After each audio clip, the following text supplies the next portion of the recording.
ভারত শাসিত কাশ্মীরে গত 22 এপ্রিল সন্ত্রাসী হামলায় 26 জন নিহত হওয়ার পর ভারতীয় প্রধানমন্ত্রী নরেন্দ্র মোদী কড়া ভাষায় হুঁশিয়ারি দিয়েছেন। তিনি বলেছেন, ভারত প্রত্যেক সন্ত্রাসী ও তাদের মদতদাতাদের খুঁজে বের করবে এবং শাস্তি দেবে। 1989 সালে কাশ্মীরে ভারত বিরোধী বিদ্রোহ শুরু হওয়ার পর থেকে পর্যটকদের লক্ষ্য করে এটাই সবচেয়ে ভয়াবহ হামলা। পাশাপাশি 2019 সালে ভারতের আধা সামরিক বাহিনীর উপর আত্মঘাতী হামলার পর কাশ্মীরে এটি সবচেয়ে প্রাণঘাতী হামলা। ভারত গত 27 এপ্রিল দূরপাল্লার ক্ষেপণাস্ত্র মহড়ার মাধ্যমে সামরিক জবাব দিয়েছে। এছাড়া পাকিস্তানের কয়েকজন কূটনীতিককে বহিষ্কার করা হয়েছে এবং 1960 সালের সিন্ধু পানি চুক্তি স্থগিত করা হয়েছে। দুই দেশই সীমান্তে গোলাগুলি করেছে। এতে নতুন করে সংঘর্ষের আশঙ্কা বাড়ছে। প্রতিশোধমূলক পদক্ষেপের প্রথম শর্ত হল নির্ভরযোগ্য প্রমাণ। স্থানীয় পুলিশ দুই পাকিস্তানি ও এক ভারতীয় সন্দেহভাজনের সন্ধানে রয়েছে।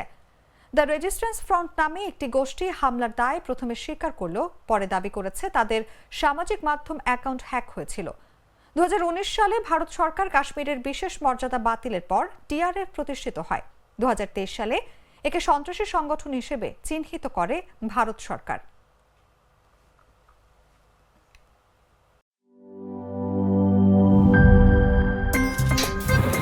আমার একটা স্মার্ট সিদ্ধান্তে 25% গ্যাসের খরচ কমেছে। ভাবছেন কিভাবে? সাধারণ গ্যাস স্টোভ বদলে আমি এনেছি আরএফএল গ্যাস স্টোভ। এর সাইন্টিফিক নজল ও ব্রাস বার্নার ক্যাপ সমানভাবে তাপ ছড়িয়ে রান্না করে দ্রুত।